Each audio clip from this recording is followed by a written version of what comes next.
전능하신 하나님, 오늘부터 저희들이 로마서 말씀을 살피게 됩니다. 이 말씀을 통해서 하나님의 진리의 말씀을 바로 깨닫게 하시고 이 말씀이 저희들에게 능력이 되어서 이 세상을 살아가는 데 힘이 되게 하시고 본인과 다른 사람을 붙들어 주는 데 부족함이 없는 저희들 될 수 있도록 은혜 내려 주시옵소서. 시작하는 시간부터 끝나는 시간까지 우리 주님 우리 모두에게 함께하여 이 말씀의 깊은 의미를 깨닫고 능력을 받는 시간으로 허락해 주실 줄 믿사오며 예수님 이름으로 기도하옵나이다. 아멘. 우리 2페이지부터 보겠습니다. 로마서는 어떤 말씀인가? 우리 로마서 생각만 해도 모든 사람들이 가슴이 설레는 말씀입니다. 이 말씀은 다른 구약의 신구약의 말씀과 달리 사도 바울이 논리적으로 그리스도의 복음을 변증한 내용입니다. 바울이 신약 성경을 13권 썼는데 신약이 27권인데 그 중에서 예수님의 행적이 마태, 마가, 누가, 요한, 사복음이고 그리고 사도행전은 역사서입니다. 그 다음 이제 요한계시록은 종말에 대한 내용이고 로마서부터 우리 유다서까지는 예수 그리스도에 대한 해설서다. 그렇게 말합니다. 예수가 누구신가, 복음이 뭔가를 해설하는 것이다. 그렇게 본다면 어떻게 볼 수 있겠는가? 예수님에 대한 해설이 우리 27권에서 21권이라면 13권이 바울이 쓴 책이니까 바울은 전도자요, 사도요, 유명한 사람이지만 한마디로 말하면 예수 그리스도에 대한 해설자다. 그렇게 말하는 것이 가장 적합한 말이다. 그렇게 볼 수 있습니다. 바울은 예수의 그리스도에 대한 해설자다. 그래서 우리가 신약 성경을 다시 한번 개관합니다. 신약 성경을 개관하면 사복음서는 예수께서 오셔서 이 땅에서 행하신 일을 기록했다. 그런데 마태, 마가, 누가 복음을 우리가 공간복음이라고 하죠. 이 공간복음이란 예수를 한 측면에서 봤다, 같이 봤다. 그것은 예수님의 인성을 함께 본 겁니다. 그리고 요한복음은 예수님의 신성을 기록한 것이다. 그렇게 우리가 볼 수 있습니다.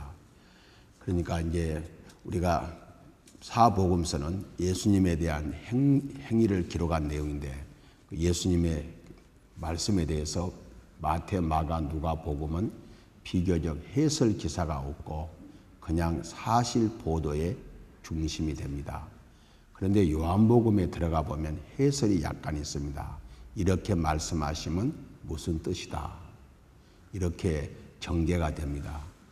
그 이유는 이제 이 사복음서 가운데서 이 세 복음은 사실만 그대로 보도했다면 요한복음은 해설서로 넘어오는 과정이다. 사실을 보도하면서 해설이 거기에 따라 있습니다. 그리고 이제 사도행전은 신약의 성령께서 강림하심으로 교회가 어떻게 세워졌고 교회의 역사를 우리에게 자세히 가르쳐 줍니다. 그 다음 로마서부터 예수님에 대한 해설 기사다. 그리고 그 해설 기사가 끝난 다음에 이제 요한계시록은 우리 주님께서 어떻게 오실 것인지 우리 주님의 오심에 대한 내용을 기록한 말씀이다. 그렇게 볼 때 우리 해설서 가운데 해설서가 바로 예수 그리스도에 대한 해설서가 바로 우리가 로마서다. 그렇게 볼 수 있습니다. 이런 전제 속에서 우리가 성경을 볼 때도 성경 전체 66권 배경 속에서 어떤 이치에 있는가 이것을 확인하는 것은 우리에게 매우 중요합니다. 그런 측면에서 오늘 서론 말씀을 봅니다. 먼저 우리 오늘은 서론이니까 주로 읽어가면서 살펴보도록 하겠습니다. 로마서는 신약 성경 중 사복음서와 사도행전 다음에 위치한 6번째 말씀이다. 신약을 우리가 성경을 공부할 때 그 이야기를 계속했잖아요. 성경은 성령께서 사도와 선지자를 통해서 기록했는데 이 기록도 하나님의 영감입니다. 그래서 그 영감이 축자 영감이다 할 때 우리 교회 주일학생들한테 그렇게 가르쳤죠. 사도와 선지자들이 성경을 기록할 때 성령께서 재오염을 막으시고 그들의 사상 표현과 용어 선택을 지도하시고 감독하셨기에 성경은 한자도 틀림없는 하나님의 말씀이다. 우리는 성경의 기록상 우리가 성령의 영감을 믿습니다. 성령의 영감은 크게 두 가지로 나눕니다. 하나는 목적 영감과 축자 영감입니다. 목적 영감은 뭔 거니? 하나님께서 개괄적인 목적만 주시고 이렇게 기록하라는 목적만 주시고 그 목적 범위 내에서 사람의 자유재량행위가 있다. 그렇게 본 그 영감설이 목적 영감설이고 축자 영감설은 하나님께서 한자 한자를 사도와 선지자들에게 기록할 때 일일이 간섭하시고 축자적으로 영감해 주셨다. 이것이 축자 영감설입니다.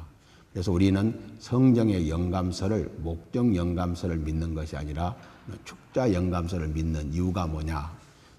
축자 영감설을 믿는 이유는 바로 성령께서 성경을 기록할 때 축자로 영감했지만 그러나 축자로 영감했다면 동일 사상, 동일 문체가 나와야 되는데 각각 성경마다 동일 문체가 다르냐? 이렇게 말할 때 방금 우리가 말씀드린 대로 성령께서 사도와 선지자들을 통해서 성경을 기록할 때 그 저자들의 재오염을 막으시고 성경 저자들이 평생 무한 상태에서 하는 거 아니라 성경을 기록할 때 재오염을 성령께서 막으시고 그들의 용어 선택과 목적을 지도하시고 감독했기에 그 사상과 용어 선택을 지도하시고 감독했기에 한자도 틀림없는 축자 영감설이다. 그렇게 말합니다. 우리가 믿는 성경은 축자 영감설을 믿습니다. 그런데 우리는 축자 영감만 믿을 것이 아니라 성경의 편집 영감도 믿는다. 성경이 기록된 순서대로 기록한다면 복음서가 마가복음이 먼저 기록돼야 되는데 이 편집을 할 때도 이렇게 하나님께서 영감하셔서 성경이 27권이 순서적으로 어떤 의도적으로 이렇게 편집된 것이다. 이것을 우리가 편집 영감이라고 말합니다. 기록할 때만 영감을 믿는 것이 아니라 편집 영감도 믿는다. 우리 교회가 성경의 권위를 가장 드높이는 교회 가운데 하나다. 그래서 여러분들이 주보를 읽어보실 때 혹은 설교할 때 성령께서 모세를 통해 주신 말씀 그렇게 자주 그렇게 표현한 이유는 모세가 이렇게 말했습니다. 그렇게 표현하지 않고 성령께서 모세를 통해서 성령께서 바울을 통해서 성령께서 야고보를 통해서 그렇게 말씀하신 이유는 성경의 권위가 사도들에 의해서 기록된 것이 아니라 성령께서 주신 말씀이다. 이 성경의 권위를 의식적으로 무의식적으로 가장 높이는 교회가 우리 교회다. 사실은 우리 교회다 그 말은 내가 목회하는 동안 목회자로서 성경의 권위를 더높이고 있다. 그래서 성경의 권위에 대해서 조금이라도 평가절하하는 사람들은 가감하게 이렇게 배제하고 지금까지 왔습니다. 이런 측면에서 우리들은 이제 로마서를 상고하면서 하나님의 말씀의 영감서를 우리가 믿는데 우리는 축자 영감을 믿는다. 한자 한자 하나님이 다 영감하셔서 기록했는데 다른 것은 그들의 용어 선택과 사상 표현을 성령께서 지도했기 때문에 그들이 가지고 있는 용어와 그들이 가지고 있는 사상을 가지고 지도해서 기록한 말씀이기 때문에 그들이 용어와 사상 표현이 약간 다를 수 있는 것이지 전체적인 맥락에서는 성경이 다를 바가 없다. 어떻게 보면 철저하게 우리가 성경이 하나님의 말씀이요 성경은 바로 하나님과 같은 권위를 우리가 인정하는 그런 입장에서 우리가 지금부터 성경을 살핍니다. 먼저 로마서 저자인 첫 저자와 첫 수신자인 로마 교회는 어떤 교회인가 우리가 이 부분을 봅니다. 로마서 저자는 사도 바울이다. 사도 바울이라는 이유는 1절에 우리가 바울인 것을 명시했습니다. 그리고 초대 3대 교부인 이레네우스, 클레멘트, 터틀리안 등이 바울을 이 로마서를 바울 서신이라고 기록하고 있다. 그럼 우리가 잘 알고 있는 바울이라는 사람이 어떤 사람인가? 우리가 이 말씀을 또 하기 전에 또 전제할 말씀이 있습니다. 성경의 해석은 오늘 첫 시간이니까 좀 이야기가 길어집니다. 성경의 해석은 세 가지 큰 해석법이 있다. 첫째는 가장 기본적인 것은 문자적 해석이다. 그 성경을 기록한 문자, 구약이면 히브리어, 신약이면 헬라어, 문자적인 의미가 뭔가, 문자적 해석법이 있습니다. 두 번째는 역사적 해석법입니다. 이 말씀이 언제 어디서 누구에게 무슨 동기로 기록된 말씀인가, 이것을 연구하는 것이 역사적 해석법입니다. 그리고 세 번째는 성경은 하나님의 말씀인데 인간의 용어와 표현으로 표현할 수 없는 부분들이 있다. 그래서 그 뒤에 숨어있는 영적 의미가 있다. 그래서 그것을 발굴해내는 것을 영적 해석법이라고 말합니다. 그래서 우리가 주로 하는 것은 뭔 거냐? 우리 교회에서 이 새 해석법을 주보에다가 우리가 붙여 해석한다면 서론은 역사적 해석법입니다. 이 본문이 나오게 된 배경이 어떤 배경 속에 나왔는가, 그리고 이 배경 속에 어떤 의미로 나왔는가를 살피는 것은 역사적 해석법이다. 그리고 본문 주에는 우리가 문자적 해석법입니다. 그리고 교훈은 영적 해석법이다. 그런데 이 영적 해석법은 어떤 의미로 가장 낮은 영적 해석법이다. 우리가 오순절 교회나 또 어떻게 기도를 많이 하신 신비적인 목사님들은, 신비적인 학자들은 영적 해석이 중심이 됩니다. 우리나라에서 영적 해석을 제일 먼저 한 분이 성결대학교 학장으로 있다가 소천하신 김응조 박사께서 영적 해석법을 했어요. 그래서 일반적으로 좀 리버럴한, 좀 자유로운 학교에서는 김응조 목사님 책을 이렇게 목사 되고 한 5, 6년 안에는 못 읽게 합니다. 연건이 역사적 해석법과 문자적 해석법에 익숙하지 않고 영적 해석으로 들어가면 잘못될 가능성이 있기 때문에 좀 상당한 신학적 훈련과 경륜이 쌓여진 다음에 영적 해석으로 들어가도록 권면합니다.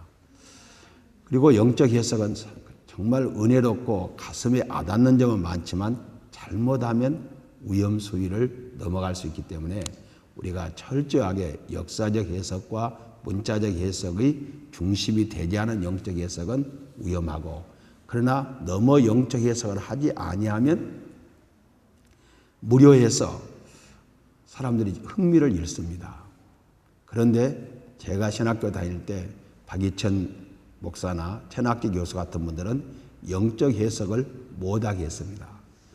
하나님 말씀을 역사적으로 문자적으로 그대로 전달하면 영적 해석은 그걸 받는 성도들 속에 있는 성령께서 구체적으로 개별적으로 역사하시니까 목사가 구태여 그냥 갖다 먹이지 마라, 그러다가 문제가 있다. 그래서 그런 분들은 설교 연습 시간에 영적 해석이 나왔다는 점수 안 나옵니다. 그러니까 영적 해석을 못하게 했어요. 또 저를 가르친 제가 가장 저의 영향력을 많이 준 안영조 목사님도 영적 해석을 안 하셨어요. 못하게 했어요. 그런데 영적 해석을 하지 아니하고 교회가 300명 넘기가 어렵습니다. 사람들이 졸아요. 그러니까 영적 해석을 전혀 안 할 수도 없어서 그냥 처음부터 저는 제가 존경하는 스승들이 하지 말라겠지만 좀 도를 좀 넘어서 그래도 교훈을 이야기했어요. 이 교훈도 못하게 합니다. 왜 네가 교훈을 하냐고야.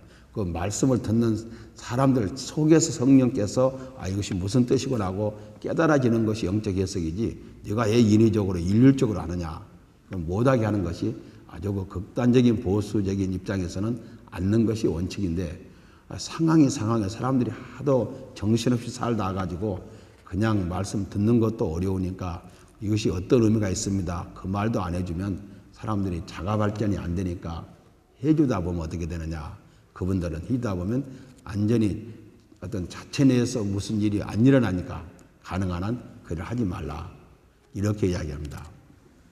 그래서 오늘은 첫 시간 이 첫 내용은 주로 역사적 해석법이 있고 전체를 개관하는 문제이기 때문에 이슈가 되는 부분을 여러분에게 말씀드렸습니다. 그러니까 제가 지금 교훈을 이야기하고 간혹 설교 시간에 제 이야기를 이렇게 첨가하는 것도 사실은 엄격한 의미에서는 제한된 것인데, 한국교회가 본문 해석에 본문 주의 중심을 두지 않고 영적 해석에 주의 중심을 두다 보니까 이렇게 해도 우리는 전혀 재미가 없다니까 약간의 어떤 뭘 좀 중화시키기 위해서 하는 것이지, 원칙으로는 그분들의 말이 맞다.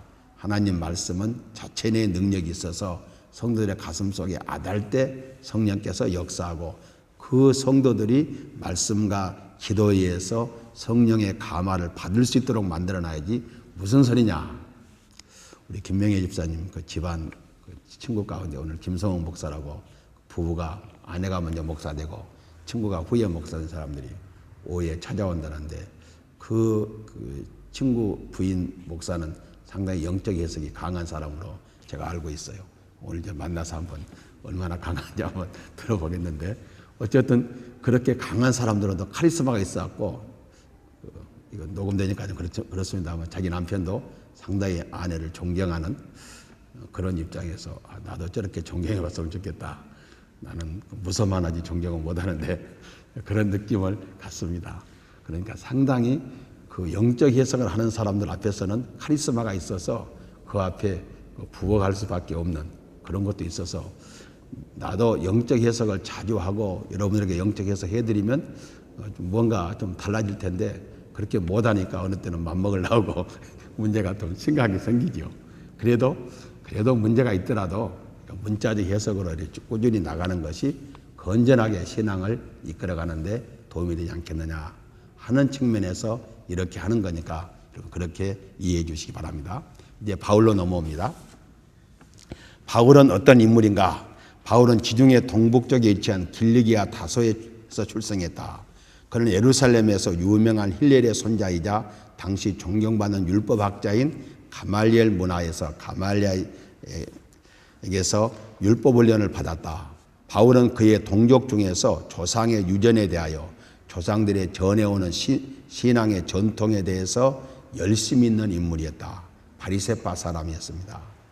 바울은 자신을 이렇게 소개합니다. 빌립보 3장 5절로 6절에 남들이 종교적인 측면에서 자랑할 것이 있다면 이 빌립보서 3장 5절로 6절의 배경은 너희들이 자기를 자랑한다면 나도 율법적으로 전통적으로 자랑할 만한 것이 있는데 나는 이런 사람이다 라고 자기를 소개해요. 나는 8일 만에 할례를 받았고 정확하게 우리로 말하면 유아세를 받은 사람이요. 이스라엘 족속이요 베냐민 지파요. 베냐민 지파는 남조가 갈라질 때 베냐민 지파와 유대 지파만 남쪽 전통성을 이어받는 지파였어요. 그래서 유다 지파와 베냐민 지파가 비교적 북쪽 이스라엘에 비해서는 전통이 있는 지파입니다. 히브리인 중에 히브리인이요, 율법으로는 바리새인이요, 열심으로는 교회를 박해하고 율법의 의로는 그들이 말하는 율법적인 측면으로는 흠이 없는 자다. 그러니까 당대 종교인으로서는 하자가 흠이 없는 사람이었습니다. 스데반 집사가 순교할 때 스데반에게 돌을 던졌던 증인들이 바울의 발 앞에 그것을 두었다가 계속하여 기독교 신자를 진멸하는 일을 열심히 했고 이업과 살기가 등등했다.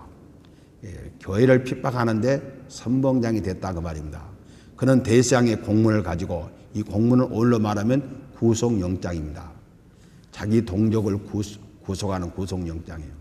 이 구속영장을 왜 대상이 발부했는가? 우리가 로마가 유대를 통치하면서 그들에게 종교적인 범죄에 대한 자유권을 줬는데 사형을 언도까지는 할 수 있고 집행하는 것은 로마 총독의 재가를 받고 그의 모든 것은 종교적인 사범에 대해서는 사내들인 공회에다 임했고 사내들인 공회의 대표가 바로 대제사장입니다. 그러니까 대제사장은 오늘로 말하면 구속영장을 발부할 수 있는 권리가 있는 사람이에요. 그러니까 대제사장으로부터 구속영장을 발부받았다 그 말이에요. 대제사장이 공문을 가지고 다메섹에 가서 성도들을 결박하러 갔다가 예수를 만났다. 예수를 구주로 영접하면서 이방인의 사도로 부르심을 받았다.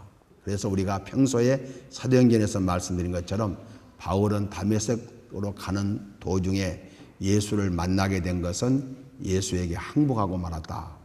주여 니시나이까 할 때 상상 밖에 네가 핍박하는 예수라고 말할 때 그는 손들고 말았습니다. 그래서 그는 이방인의 사도로 부르심을 받은 것은 하나님의 전폭적인 은혜다. 무엇보다 바울은 누구보다 복음을 순수하게 전했다. 하나님께서 왜 바울을 선택했을까? 또 선택은 하나님의 은혜지만 바울의 입장에서는, 우리 인간적인 입장에서는 왜 바울을 하나님이 선택했을까? 누구도 하나님이 선택하시면 쓸 수 있는 사람이 되지만 바울은 왜 이 시대에 이방인의 사도로 선택을 받았을까? 몇 가지 이유입니다. 첫째는 본거니 바울은 유대인으로 구약 성경에 정통한 사람이요, 율법을 고집하고 예수를 거부하는 유대인들에게 복음을 전하기에 누구보다 적합한 사람이요. 율법에 대해서는 두 번째가 라면 서울 사람이에요. 두 번째는 뭡니까? 그는 헬라 문화의 중심이며 대학의 도시 알렉산드리아, 다소, 아덴 이 세 군데가 교육 도시입니다. 그래서 이곳에 있는 대학이 요새로 말하면 인류대학이에요. 알렉산드리아, 아덴, 이 다소, 여기에 있는 대학이 로마 판도에서 3대 대학입니다. 그러니까 거기 알렉산드리아에서, 이 다소에서 이 사람은 출생해서 거기서 헬라 문화에 정통한 사람입니다. 종교적으로도 문화적으로도 그는 부족함이 없는 사람이었어요. 그러니까 헬라 문화, 헬라어가 통용되는 헬라 문화권인 로마 판도에서 그는 이방인들과 논쟁하고 복음을 증거하기에 부족함이 없는 사람이었습니다. 당시 지중해 중심의 세계는 로마가 지배하고 있었는데 로마의 시민권자예요. 로마의 시민권자는 십자가형이 없습니다. 당대의 세상에서 가장 특권층의 특권이라면 로마 시민권자예요. 천부장이 바울이 로마 시민권자라니까 나는 돈을 주고 샀는데 너는 어떻게 로마 시민권을 얻었느냐? 바울이 나는 나면서부터다. 그가 상당한 당대의 그 힘 있는 집안에 태어났어요. 나면서부터 로마 시민권자예요. 자기 공로로 시민권을 받은 것이 아니라 그는 부모로부터 시민권을 유전받은 사람이에요. 그러니까 그는 종교적인 출생에도 로마 법으로도 헬라 문화에도 전혀 꿀리지 않는 사람이에요. 저는 이렇게 그 학자들의 그 책을 읽으면서 참 우리나라 학자들은 하나 하기도 어려운데 다른 나라 사람들은 조직신학 전공한 사람이 교회사 전공하고, 제임스 파크라는 사람 옥스퍼드에서 조직신학을 가르치다가 캐나다로 와서 또 다른 학문을 가르치다가 역사를 가르치다가 또 미국으로 와서 그는 설교학의 대가가 됩니다. 그래서 우리는 하나도 못하는데 이 사람들은 몇 개씩 하는 것을 보면 대단하다. 그런데 바울도 당대 히브리 종교인으로서 로마 시민권자로서 헬라 문화의 정상이 이른 사람으로 그는 어디 가서 무엇을 하더라도 복음을 증거하는데 전혀 거리낌이 없도록 누구에게든지 가장 낮은 자부터 로마 황제까지 복음을 증거하는데 그는 맞서서 복음을 증거할 수 있는 신분을 갖고 태어났다. 그리고 네 번째는 그는 교회를 핍박한 사람이에요. 핍박을 해본 사람이기 때문에 왜 핍박하는지 핍박을 받으면서 이해가 돼요. 그래서 자기도 옛날에 핍박했다고 하는 그 경험을 가지고 핍박한 사람을 설득합니다. 또 핍박을 받으면서 누구를 미워할 수 없어요. 자기도 핍박을 했기 때문에. 그래서 정말 당대의 핍박받는 시대에 이 바울은 복음 증거자로서 모든 면에 조건을 갖춘 사람이다. 이렇게 조건을 갖춘 사람이 없을 정도로 하나님께서 바울을 통해서 이렇게 복음을 증거드리겠습니다. 그래서 우리가 처음에 말씀드린 대로 신약 성경 27권입니다. 그중에 바울이 13권을 썼는데 마태, 마가, 누가, 요한복음이 예수님의 행적이고 사도행전이 역사서고 계시록이 종말에 관한 말씀이라면 로마서부터 유다서까지가 21권이 예수에 대한 해설 기사인데 그 나머지 13권을 제외하고 나머지 책들은 다 적은 책들입니다. 야고보서나 요한 1, 2, 3서나 유다서나 베드로 전후서나 적은 책들이에요. 그러니까 그 분량으로 보면 거의 80% 이상의 해설에 대한 내용을 바울에게 하나님은 맡기셨어요. 그러니까 예수의 해설가로서 바울은 정말 적임자였다. 그리고 그는 이방 사도로 택하심을 입은 다음에 뛰어난 지성, 강철 같은 의지, 온유한 마음, 순교적인 열정, 어느 한쪽도 부족함이, 열정도 부족함이 없었고 겸손한 마음도 부족함이 없었고 죄악과 싸울 때 그 강렬한 열정도 누구 못지 않았고 그는 지성면에서도 너무도 뛰어난 사람들이다. 뛰어난 사람이었음을 우리에게 보여줍니다.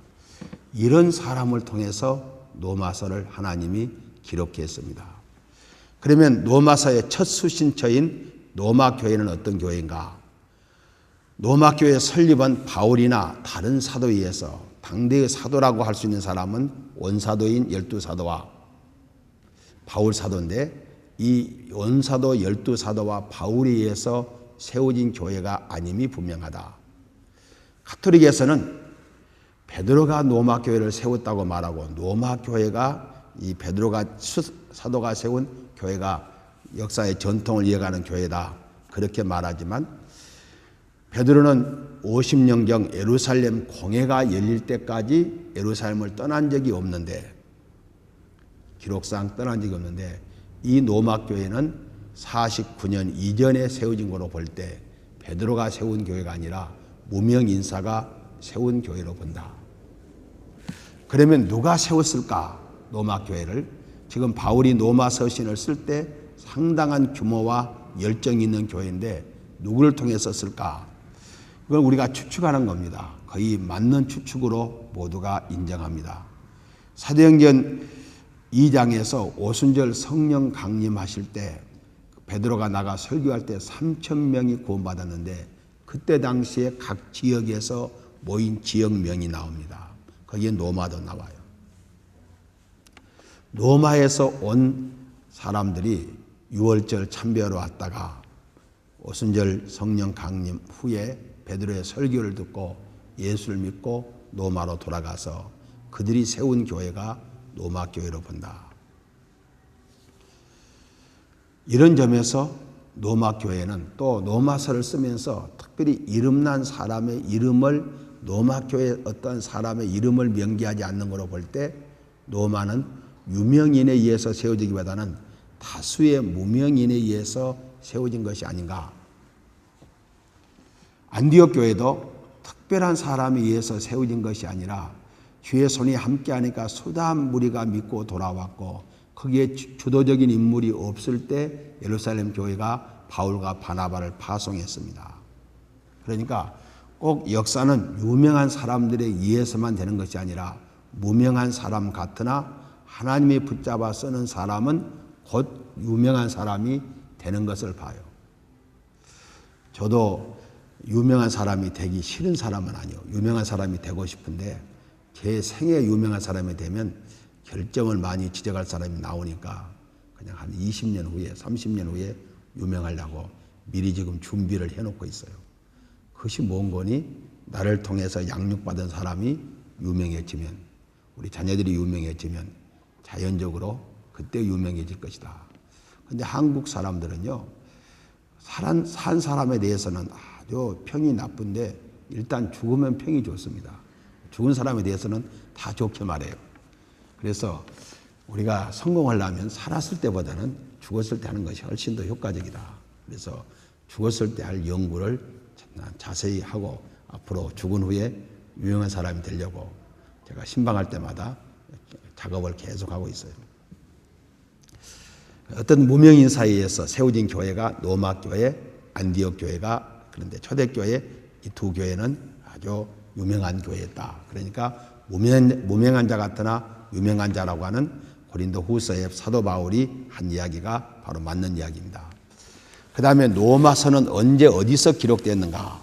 우리가 문자적으로 해석하려면 이걸 알아야죠. 로마서를 연대와 장소에는 직접 기록이 없으나 우리가 이렇게 암시하는 것으로 보면 3차 전쟁이 끝난 후 주 57년 전후로 보고 장소는 고린도 교회로 봅니다. 헬라의 고린도 교회로 봅니다. 시기에 관한 근거는 바울이 예루살렘 올라가기 직전입니다. 3차 전쟁을 끝나고 예루살렘 올라가기 직전이다. 그렇기 때문에 57년 약간의 앞뒤로 1년 앞뒤로 이렇게 봅니다. 고린도인 이유는 로마서에 나온 사람들이 고린도 성도들이기 때문입니다. 우리가 식주인이란 말이 나오는데 우리 의미를 번역하면 자기 집을 교회를 제공하고 바울과 성도를 접대한 가이오도 고린도 교인이요. 고린도 성의 재무관인 에라스도도 이 사람도 고린도 성의 재무관. 그래서 말하면 재무국장 그런 정도죠. 서울시 재무국장 하는 정도가 바로 에라스도였어요. 그리고 로마서를 전해준 베베 집사도 여집사 중에 대표적인 집사를 베베 집사라고 하죠. 이 사람도 갱그리아 교회 여집사인데 고린도에서 약간 떨어진 지역에 있는 사람으로 볼 때 고린도에서 기록해서 베베 집사를 통해서 로마 교회에 보내진 걸로 본다. 그러니까 한 57년경 60년 되기 전에 57년경 고린도에서 3차 전쟁을 끝나고 예루살렘으로 돌아가는 도중에서 로마서를 써서 베베 여집사를 통해서 로마 교회로 보낸 걸로 봅니다. 2000년 전에도 누디아, 베베 상당히 여장수들이 많은 것 같아요. 우리 초대교회에서도 정말 여성도들이 많았잖아요. 주로 이렇게 권서 노릇을 하시는 분들은 거의 여성들이 많이 했어요. 이런 측면을 볼 때 우리는 여성들의 지위는 교회에서 정말 우리가 얼마나 중요한가를 보여줍니다. 저작 동기와 저작 목적입니다. 첫째, 저작 동기입니다. 바울 사도가 이 편지를 쓸 때 지중해 동부 전도 사역은 나름대로 끝났어요. 그러니까 로마를 중심으로 동과 서로 나눈다면 지금 동쪽은 이 고린도를 중심으로 이쪽 지금으로 말하는 터키, 소아시아, 팔레스타인 이쪽이 동쪽이고 서쪽은 이제 지금으로 말하면 스페인, 프랑스, 포르투갈 이쪽을 봅니다. 그런데 이 시대에 이 사람들이 땅끝을 어디로 받는 거니? 서바나로 봤어요. 지금 스페인, 포르투갈 그 반도로 봤어요. 그러니까 지금처럼 이렇게 지구가 둥글다고 생각하지 않고 평면으로 볼 때 그들이 알고 있는 끝지점은 바로 서바나 지역으로 봐서 바울은 사도행전 1장 8절을 자기 나름대로 성취하려고 생각했고 로마를 중심으로 동쪽은 3차에 걸쳐서 주요 도시의 복음을 전거했는데 다 복음을 전거하는 건 아니지만 주요 도시의 복음을 전거했는데 이제 서쪽이 복음을 전거하지 못했기 때문에 선교 명령을 감당하기 위해서 서쪽으로 복음을 전가하려고 생각했고 그 서쪽에 복음을 전가하려면 로마 교회 가서 로마 교회를 든든히 세우고 그 로마 교회 지원을 받아서 서쪽에 복음을 전가하려고 그런 계획을 세웠습니다. 그래서 로마로 하여금 하나님의 위대한 은혜와 무한한 자비를 이해하게 하여 이 놀라운 은혜의 복음을 전가하는 것이 바울에게 내려진 절대 명령이요 로마 교회도 여기에 동참해야 할 것을 알았고 바울 사도는 다른 서신같이 이 로마서를 쓸 때 고린도서서 같은 것은 고린도 교회가 아주 문제의 백화점이잖아요.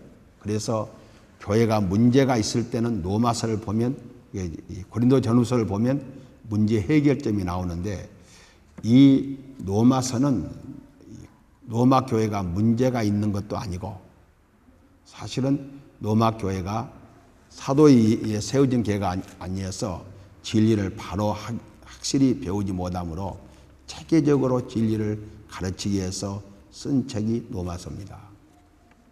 그래서 다른 책보다도 훨씬 더 정교한 논문이에요.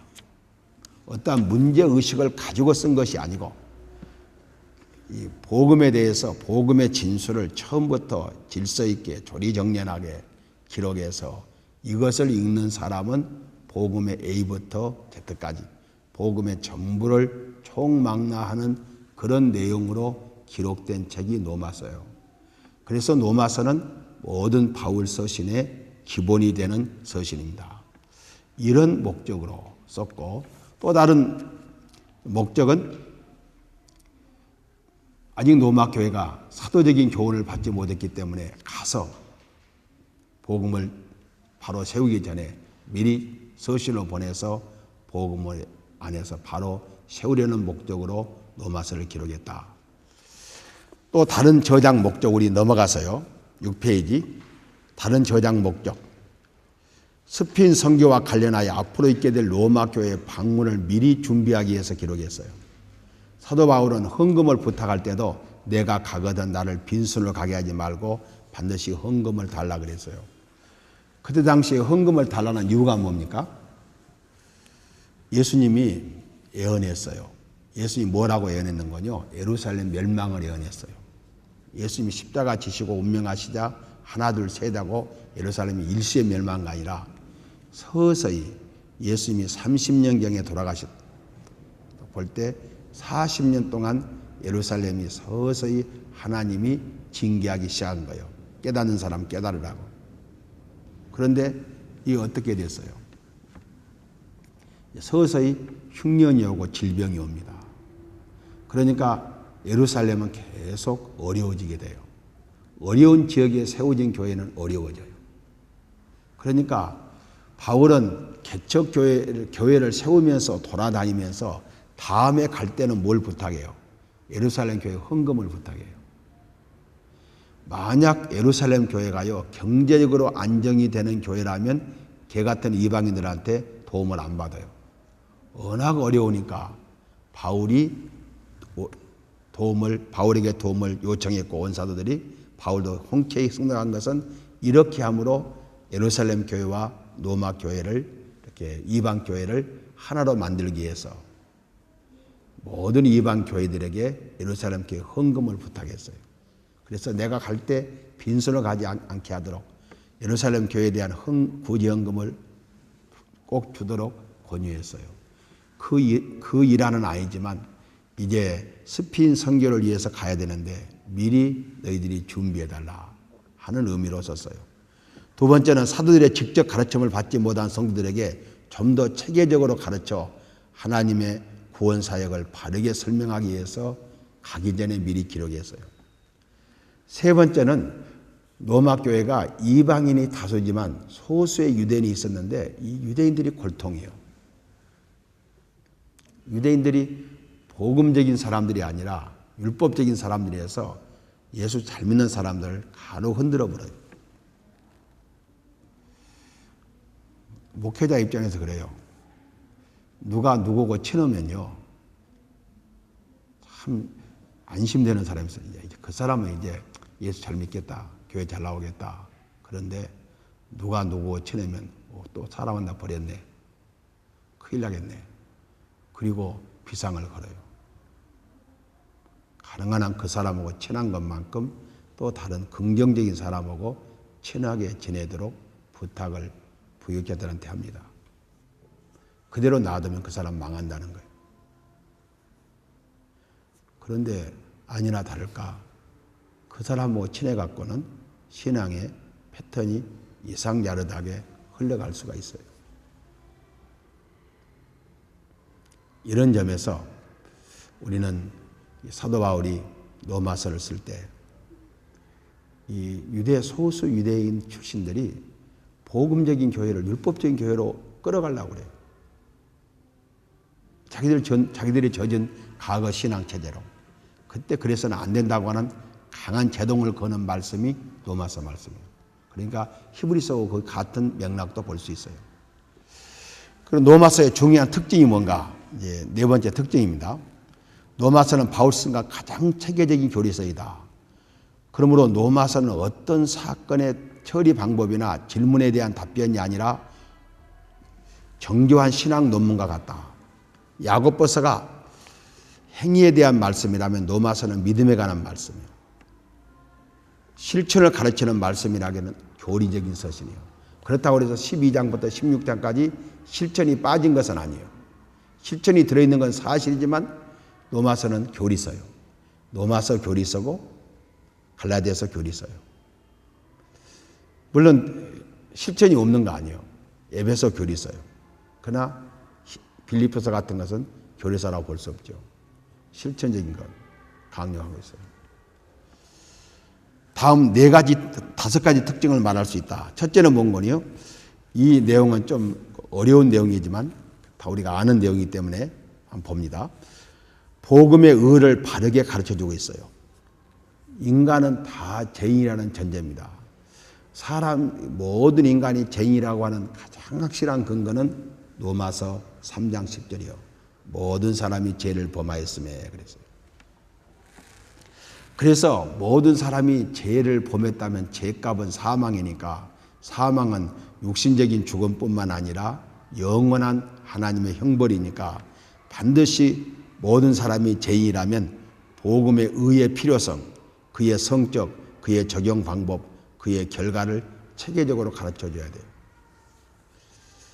그래서 복음의 의란 우리가 세 가지 의가 있는데 인간의 불완전한 의, 하나님의 공의로우심, 복음의 의가 있는데 복음의 의는 예수께서 이뤄놓으신 믿는 이에게 주시는 의다. 그래서 우리가 복음의 의는 예수 믿는 사람들에게 하나님께서 예수께서 이뤄놓으신 의를 전해주는 것, 이것이 의를 입혀주는 것, 이것이 복음의 의입니다. 복음의 의를 입어 구원 얻는 유일한 길은 믿음이다. 어떻게 우리가 복음의 의를 입어서 구원 얻는 백성이 되는가? 이것은 믿음으로 가능합니다. 이 믿음이란 부분은 오늘 여기서 약간 이야기가 나옵니다. 이 사실은 아브라함의 믿음으로 이루어진 역사를 통해 자세히 소개하고 있습니다. 4장은 우리 교회가 자주 살피는 내용이죠. 죄인은 그리스도의 대속을 믿음으로만 의를 얻을 수 있다. 그래야만 하나님 앞에서나 사람 앞에서 자기 양심 앞에서 의인이 되어 의인의 삶을 살 수 있어요. 그런데 세 번째 말씀이 우리에게 이해가 돼야 1번과 4번이 이해가 됩니다. 모든 믿음의 도리를 구약의 근거를 두고 설명합니다. 의인은 믿음으로 말미암아 살리라 그랬어요. 이것은 구약 배경을 둬요. 하박국 2장 4절은 신약에서 3번 소개되는데 모두 믿음을 가르칠 때 소개합니다. 인간의 죄성을 말하면서도 시편을 들춰서 말하고 구속을 논리적 증명도 창세기 3장에 인간의 타락과 회복에 대해서 말씀하고 있어요. 아담은 언약의 대표자로 삼고 그리스도를 제2의 아담 즉 구속의 가장 적격자요 안전한 구속주로 예수를 모사해요. 그래서 노마서가 아니고 고린도전서 15장에 예수님과 아담은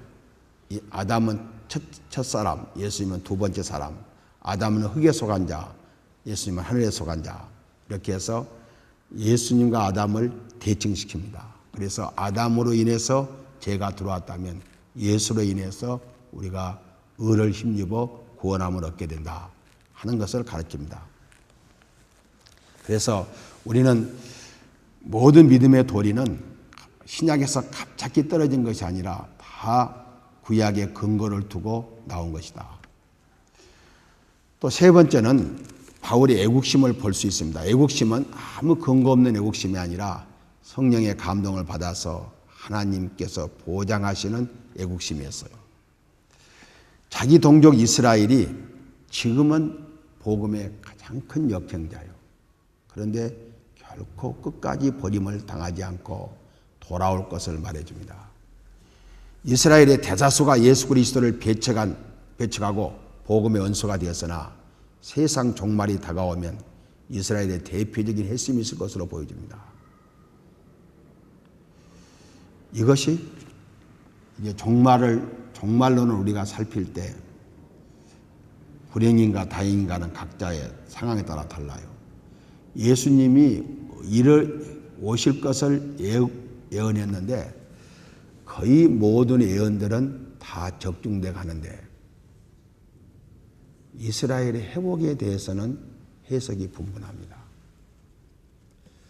지금 이스라엘의 기독교를 믿는 사람이 0.5%에서 1% 사이에요. 예수를 믿는 사람. 아랍인이 아니면 유대인들, 아직 예수를 메시아로 믿지 못하는 사람들이에요. 이 정도 갖고 이스라엘이 돌아왔다고 볼 것이냐. 우리 변상문 목사가 이번 박사과정을 들어갔어요. 윤만희 전사는 이번에 못 들어갔고 변 목사가 이번 들어갔는데 어디로 갔냐면 텍사스 에베린 유니버시티로 갔는데 그 대학이 제 친구 김진건 총장이 나온 대학입니다. 김 총장이 나올 때마다 좋은 대학이 아니었어요. 웬만한 한국 사람이 가서 공부할 만한 대학이었어요. 그런데 그 대학에서 히브리인들, 이스라엘 사람들, 구약학자들을 돈을 엄청나게 주고 개종시켜서 그 대학으로 데려왔어요. 그리고 갑자기 떴대요. 변상훈 목사 이야기 들으면. 그래서 글로 갔다고 그래요. 근데 그 대학은 우리 애들이 그 대학을 가면 장학금을 주기로 그 대학의 이사진에서 결의된 내용이 있어요. 그 이원원 본군이 내가 그리스도 신학대학을 인간했을 때 에베린 출신들이 거의 한국에 와서 활동을 했어요. 그러니까 어떻게 해서 대학 인간하냐 하니까 내가 노력을 했다니까 그쪽에서 결의했어요. 자녀들이 오면 장학금을 준다고. 갈 사람이 없어요. 내가 지난번 김 총장한테 야 우리 직계자녀 아니어도 반계자녀는 안 된다 그랬더니 전화해보더니 안 된다고 하더라고요. 그만큼 에베린 대학이 유대인 출신 구약학자들을 모셔왔으니까 그것도 이제 바울의 예언이냐, 예언의 시초라고 불렀는지, 예언이 깊이 들어왔는지, 완성단계인지는 우리도 몰라요. 숫자에 대해서는 하나님만 아시니까. 또 뻗친 이스라엘 사람들은 아직 개종 않고 있지만 이미 파괴된 이스라엘 사람들, 이스라엘의 국적을 포기한 사람들은 오늘 또 많이 들어왔는지도 몰라요. 그러니까 종말에 대해서 이 말씀이 가장 우리에게 걸리는 부분입니다.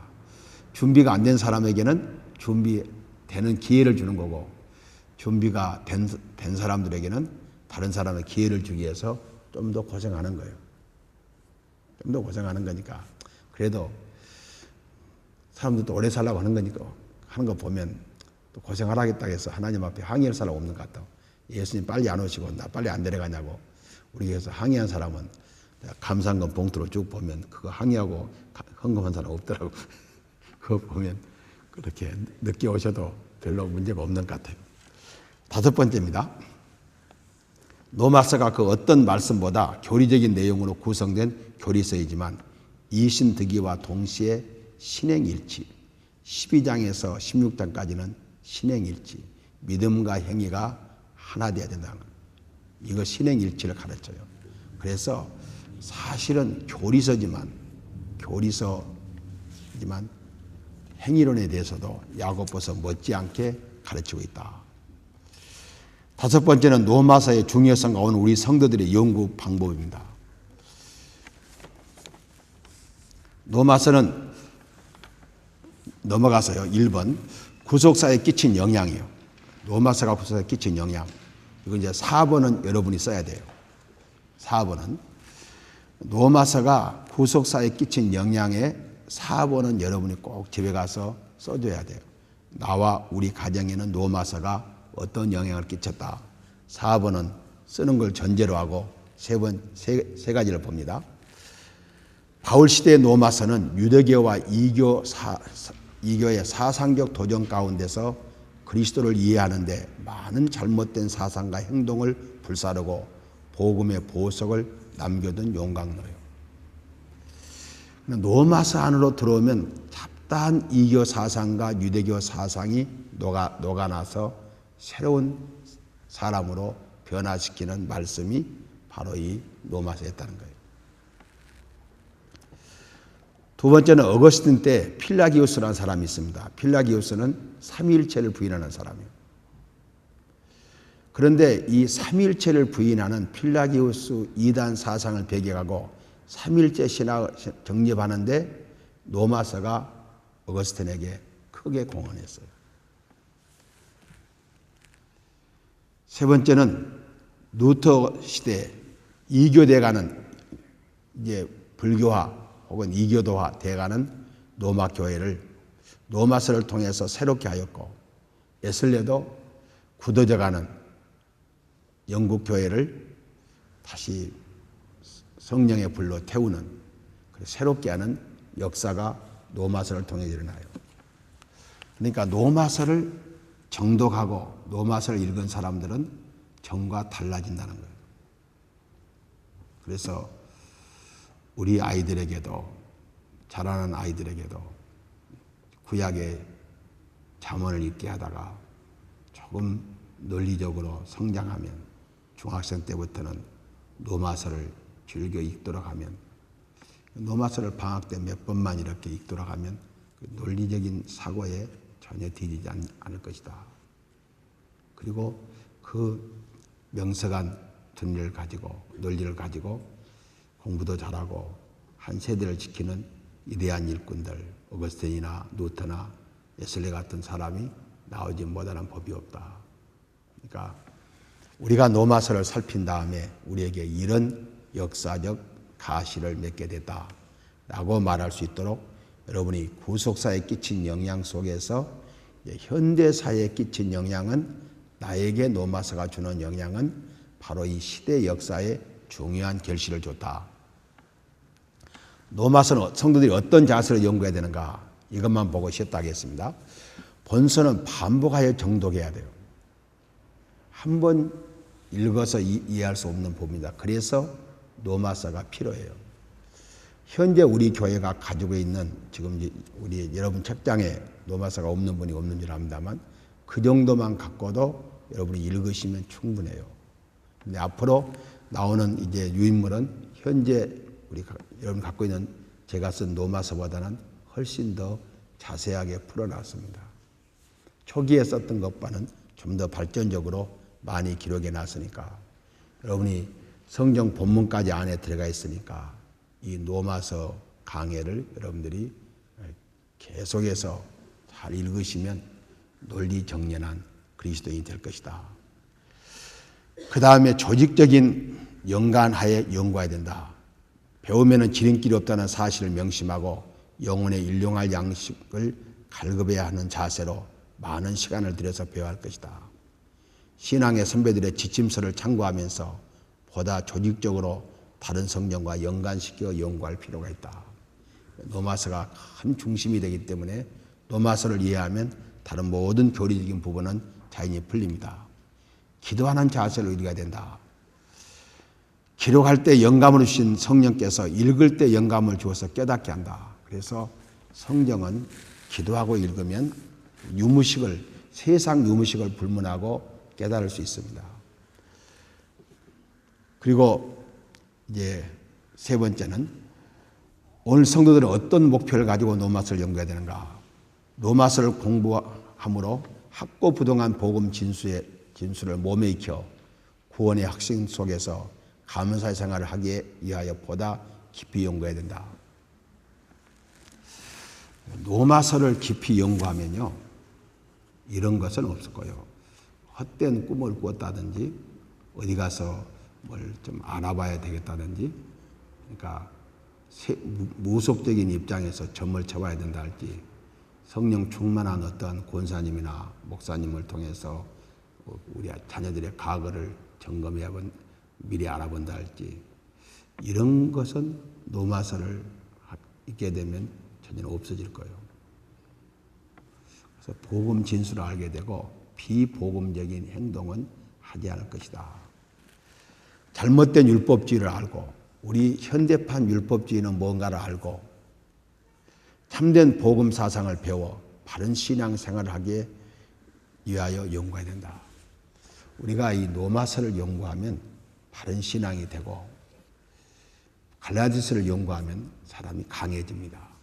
그래서 투쟁적인 서시예요.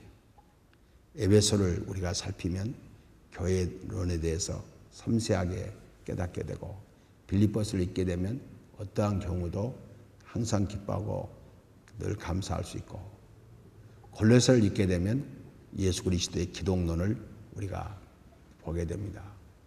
오늘 우리가 지난주 히브리서 할 때도 우리가 예수가 누구신가를 살폈지만 예수님이 누구신가를 확실히 알게 됩니다. 세 번째는 로마로 향한 바울의 선교 정신을 배워 오늘 우리에게 주신 선교 사명을 성공적으로 수행하기 위해서 연구해야 된다. 오늘 우리에게 로마는 어디인지, 내게 로마는 어디인지 알게 됩니다. 그래서 바울이 로마를 가기를 원했다면 오늘 우리는 어디를 가기를 원하는지, 하나님이 나에게 어디까지 가라고 하시는지 이것을 대강 살필 수 있습니다. 우리 좀 늦게 시작해서 이제 5분만 쉬었다 하겠습니다.